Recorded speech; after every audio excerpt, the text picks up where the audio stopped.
lagi di BBBM, Bincang-Bincang bersama Mutiara. Saya Mutiara, dan hari ini kita akan membahas topik yang sangat penting dan sangat relevan, yaitu pendidikan karakter di Indonesia. Kita tahu, tantangan zaman sekarang sangat luar biasa berat. Teknologi maju pesat, tapi di sisi lain, kita juga dihadapkan pada masalah degradasi moral, intoleransi, hingga krisis kejujuran. Pertanyaannya, apakah pendidikan karakter mampu menjadi solusi?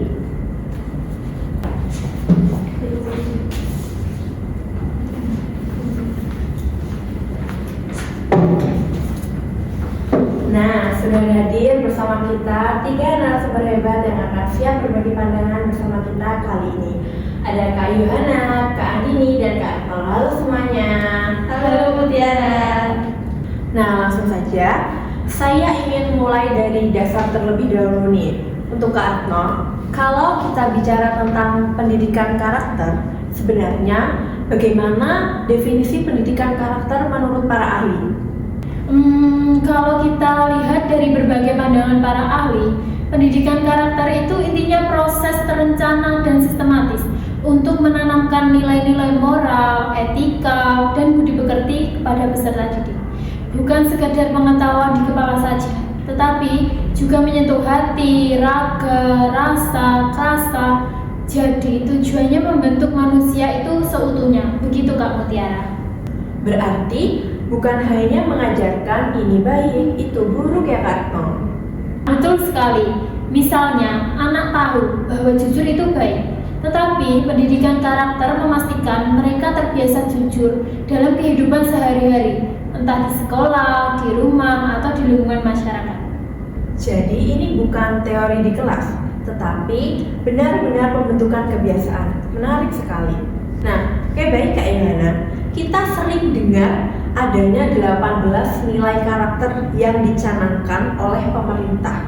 Bisa dijelaskan lebih jauh Kak Yohana? Baik Kak Mutiara, jadi menurut Kemendiknas ada 18 nilai utama, mulai dari religius, jujur, toleransi, disiplin, kerja keras, hingga tanggung jawab.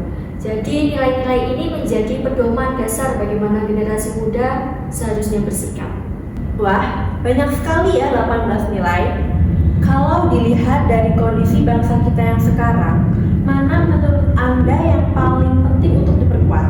Menurut saya ada 3, jujur, toleransi, dan tanggung jawab. Kenapa? Karena jujur adalah fondasi kepercayaan. Tanpa kejujuran, hubungan sosial bisa runtuh. Toleransi juga penting karena kita hidup di negara yang sangat beragam. Dan tanggung jawab memastikan setiap orang sadar kewajibannya, baik sebagai pelajar, warga, maupun pribadi. Setuju banget. Bahkan di berita-berita banyak masalah yang muncul karena kurangnya 3 hal itu. Betul, kalau 3 nilai itu bisa dijalankan, maka 15 nilai lainnya akan lebih mudah tumbuh. Nah, sekarang saya mau ke Kak Andini dulu nih. Kita tahu kondisi akhir-akhir ini sering bikin geleng-geleng kepala. Berita kekerasan di sekolah, hoax di media sosial, hingga anak-anak yang mudah terjerumus oleh pengaruh negatif. Menurut Anda, bagaimana agar pendidikan karakter itu bisa mengatasi kondisi ini? Jadi kuncinya itu ada pada teladan ya Kak. Pendidikan karakter tidak cukup jika hanya ditulis di kurikulum sekolah. Guru juga harus bisa menjadi role model ketika di sekolah. Selain itu, orang tua juga harus bisa menjadi panutan anak ketika di rumah.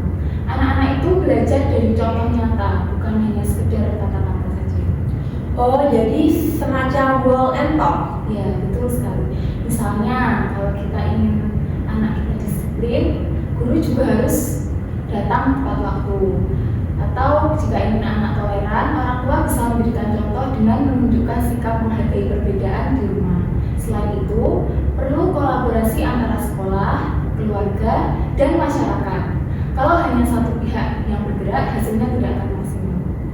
Artinya pendidikan karakter ini bukan hanya pekerjaan guru saja ya, tetapi pekerjaan semua orang dewasa yang ada di sekitar anak. Ya, benar sekali. Pendidikan karakter adalah tanggung jawab kita bersama. Nah, untuk Kak Akmal, saya ingin kembali ke Anda lagi nih. Kalau kita bicara soal sumber, sebenarnya pendidikan karakter ini dasarnya dari mana saja? Ada 4 sumber utama. Pertama, yaitu nilai-nilai agama yang jadi pedoman moral. Kedua, Pancasila sebagai dasar negara yang memuat nilai persatuan dan keadilan.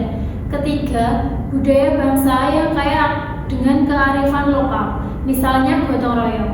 Dan keempat, tujuan pendidikan nasional itu sendiri yang menekankan pembentukan manusia beriman, berilmu, dan berakhlak mulia.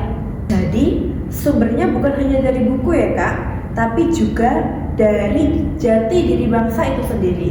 Betul sekali, bahkan lingkungan sekitar juga jadi sumber. Keluarga, sekolah, dan masyarakat punya kontribusi nyata dalam membentuk karakter itu sendiri.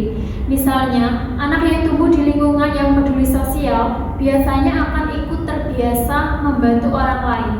Berarti, karakter itu bukan bawaan lahir semata ya, tapi bisa dibentuk melalui nilai dan lingkungan. Iya benar. Dan disitulah pentingnya kesadaran kita semua untuk menciptakan lingkungan yang mendukung, membentuk karakter yang positif. Baik, kita sudah sampai di ujung diskusi kita pada hari ini. Saya coba rangkumkan sedikit.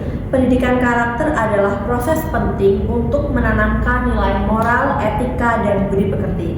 Ada 18 nilai utama yang menjadi pedoman, dan kunci suksesnya adalah teladan nyata, kolaborasi semua pihak, serta bersumber dari agama, Pancasila, budaya, dan lingkungan hidup kita.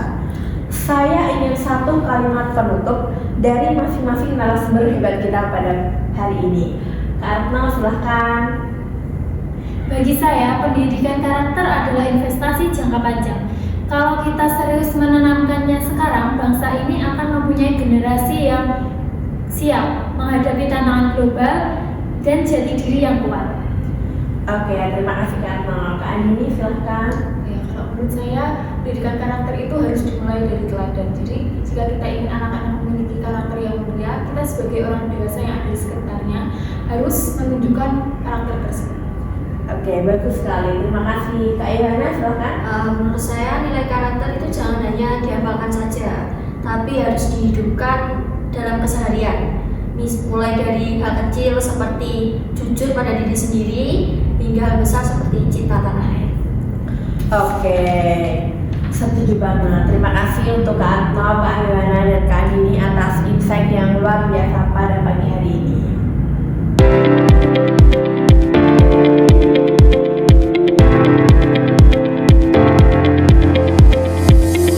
Saya Mutiara dan ini adalah BBBM, Bincang-Bincang bersama Mutiara. Terima kasih sudah menyaksikan tayangan BBBM hari ini. Sampai jumpa di episode selanjutnya. Tetap semangat membangun karakter bangsa.